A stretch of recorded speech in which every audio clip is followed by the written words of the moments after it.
প্রিয় শিক্ষার্থী বন্ধুরা, কেমন আছো তোমরা? আশা করি ভালো আছো।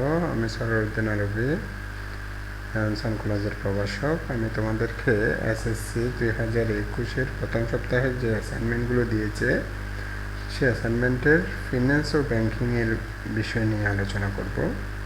আমি তোমাদের এই ভিডিওর মাধ্যমে পরিপূর্ণভাবে অ্যাসাইনমেন্টটা করে দিয়েছি তোমাদের স্ক্রিন টাইপের মাধ্যমে।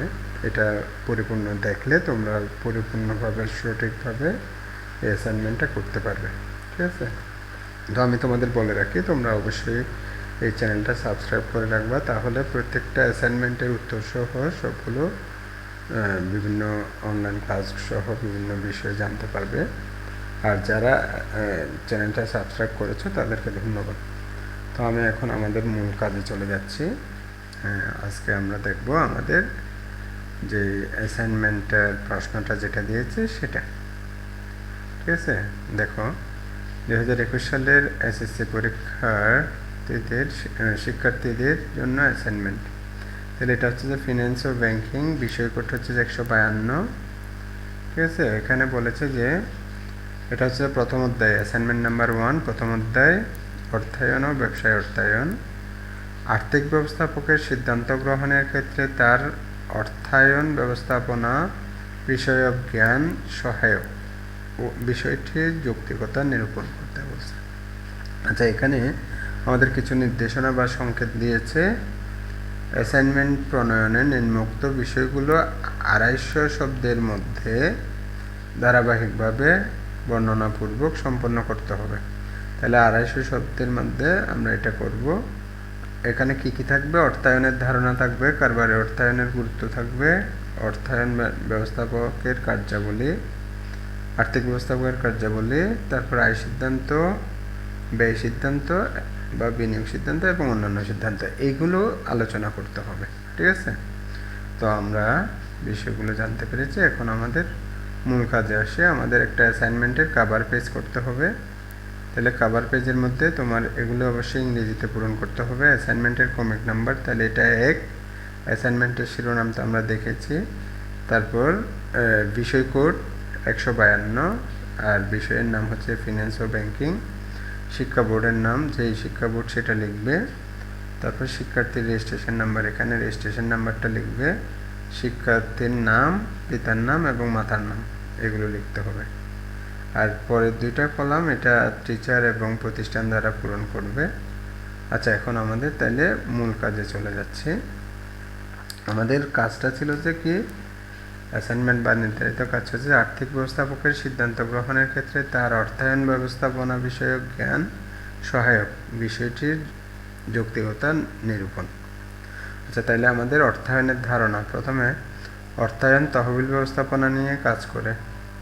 কোন উৎস থেকে কী পরিমাণ তহবিল সংগ্রহ, কোথায় কীভাবে বিনিয়োগ করা হলে সর্বোচ্চ মুনাফা হবে, অর্থায়ন সে সংক্রান্ত পরিকল্পনা প্রণয়ন ও বাস্তবায়ন করে থাকে। সর্বোপরি, বিভিন্ন উৎস থেকে অর্থ সংগ্রহ করা এবং সংগৃহীত অর্থ বিভিন্ন গুরুত্বপূর্ণ খাতে ব্যয় করা সংক্রান্ত কার্যাবলীকে অর্থায়ন বলে। তাহলে অর্থায়ন কাকে বলে আমরা বুঝতে পেরেছি। এখন অর্থায়নের প্রকারভেদ। অর্থায়নকে আমরা বিভিন্নভাবে ভাগ করতে পারি, প্রধানত 5টা ভাগে। অর্থায়ন কী কী? পারিবারিক অর্থায়ন, সরকারি অর্থায়ন, আন্তর্জাতিক অর্থায়ন, ব্যবসায়ী অর্থায়ন এবং অব্যবসায় প্রতিষ্ঠানের অর্থায়ন। আচ্ছা, তাহলে এটা আগে বা পরে দিতে পারলে ব্যবসা অর্থায়ন বা কারবারি অর্থায়ন। আমাদের মূলত কারবারি অর্থায়নের গুরুত্বটা জানতে হবে। কারবারি অর্থায়নের গুরুত্ব: মুনাফা অর্জনের উদ্দেশ্যে কারবারি প্রতিষ্ঠান বিভিন্ন উৎস থেকে অর্থ সংগ্রহ এবং বিভিন্ন গুরুত্বপূর্ণ খাতে ব্যয় করার প্রক্রিয়াকে কারবারি অর্থায়ন বলা হয়। বর্তমানে প্রতিযোগিতামূলক মুক্তবাজার ব্যবস্থায় মুনাফা অর্জনের জন্য প্রতিটি সরকারি, বেসরকারি ও আন্তর্জাতিক ব্যবসা প্রতিষ্ঠানগুলোকে বিশেষ গুরুত্বের সাথে পূর্ব পরিকল্পনা মাফিক অর্থায়ন করতে হয়। নিম্নে কারবারি অর্থায়নের গুরুত্ব আলোচনা করা হলো। ব্যবসায়িক মূলধন সংকট। বাংলাদেশের প্রেক্ষাপটে অর্থায়ন সম্পর্কে ধারণা বিশেষ গুরুত্ব বহন করে। বাংলাদেশ একটি উন্নয়নশীল দেশ। আর্থিক সংকট ব্যবসা প্রতিষ্ঠানগুলোর জন্য নিত্য অনৈমিত্তিক ঘটনা, আর কারবারের অর্থায়ন সুষ্ঠুভাবে পরিচালনার মাধ্যমে মূলধন সংকট নিরাময় করা যায়। অনগ্রসর ব্যাংক ব্যবস্থা। উন্নত বিশ্বের মতো আমাদের আর্থিক প্রতিষ্ঠানগুলো যথেষ্ট সুসংগঠিত নয়। ঋণের জন্য আবেদন করলেও কাঙ্ক্ষিত সময়ের মধ্যে ঋণ পাওয়া যায় না। অনেক সময় ব্যাংক ঋণের বিপরীতে সম্পত্তি বন্ধক রাখতে হয় এবং তা অপ্রতুলতার কারণে ব্যাংক ঋণ উপযুক্ত সময়ে ও যথার্থ পরিমাণে পাওয়া যায় না। আর কারবারের অর্থায়নের কারণে ব্যাংক ঋণ উপযুক্ত চর্চার মাধ্যমে এই সমস্যার সমাধান করা যায়। স্বল্প শিক্ষিত উদ্যোক্তা। বাংলাদেশের বেশিরভাগ ক্ষুদ্র প্রতিষ্ঠান এবং এর উদ্যোক্তা স্বল্প শিক্ষিত বলে তারা দীর্ঘমেয়াদী পরিকল্পনার মাধ্যমে অর্থায়ন কার্যক্রম পরিচালনা করতে পারে না। এতে করে লাভজনক প্রতিষ্ঠানগুলো উপযুক্ত আর্থিক পরিকল্পনার অভাবে আর্থিক সংকটে সুষ্ঠুভাবে চলতে পারে না। এই সমস্যার সমাধানে কারবারের অর্থায়নের মাধ্যমে করা সম্ভব হয়। উৎপাদনমুখী বিনিয়োগ ও জাতীয় একটি সফল বিনিয়োগ জাতীয় আয় বৃদ্ধিতে প্রত্যক্ষ ভূমিকা রাখে তাই কারবারের অর্থায়নের মাধ্যমে উৎপাদনমুখী বিনিয়োগ ও জাতীয় আয় বৃদ্ধিতে অবদান রাখা সম্ভব হয়। আর্থিক ব্যবস্থাপকের কার্যাবলী। আচ্ছা, একটি প্রতিষ্ঠানের অর্থায়ন সংক্রান্ত কার্যাবলী যিনি সম্পাদন করে থাকেন তাকে আর্থিক ব্যবস্থাপক বলা হয়। একটি প্রতিষ্ঠানের জন্য আর্থিক ব্যবস্থাপক খুবই গুরুত্বপূর্ণ। একজন আর্থিক ব্যবস্থাপকের গুরুত্বপূর্ণ কার্যাবলী সম্পাদন করে থাকেন সেগুলো নিম্নরূপ। আচ্ছা, আয় সিদ্ধান্ত বা অর্থায়ন সিদ্ধান্ত, ব্যয় সিদ্ধান্ত বা বিনিয়োগ সিদ্ধান্ত এবং অন্যান্য সিদ্ধান্ত। আচ্ছা, তাহলে আয় সিদ্ধান্ত বা অর্থায়ন সিদ্ধান্ত কাকে বলে? আয় সিদ্ধান্ত মূলত তহবিল সংগ্রহের প্রক্রিয়াকে বোঝায়। অর্থায়ন সিদ্ধান্তের আওতায় তহবিল সংগ্রহের প্রধান উৎস নির্বাচন এবং এইসব উৎসের সুবিধা ও অসুবিধা বিশ্লেষণ করে অর্থায়ন সংক্রান্ত পরিকল্পনা গ্রহণ করা হয়। একজন সফল আর্থিক ব্যবস্থাপক সাধারণত চলতি ব্যয় নির্বাহের জন্য স্বল্পমেয়াদী উৎস এবং স্থায়ী ব্যয় নির্বাহের জন্য দীর্ঘমেয়াদী উৎস থেকে অর্থ সংগ্রহ করে থাকেন। ব্যয় সিদ্ধান্ত বা বিনিয়োগ সিদ্ধান্ত। আর্থিক ব্যবস্থাপকের আরেকটি গুরুত্বপূর্ণ কাজ হলো ব্যয় সিদ্ধান্ত বা বিনিয়োগ সিদ্ধান্ত।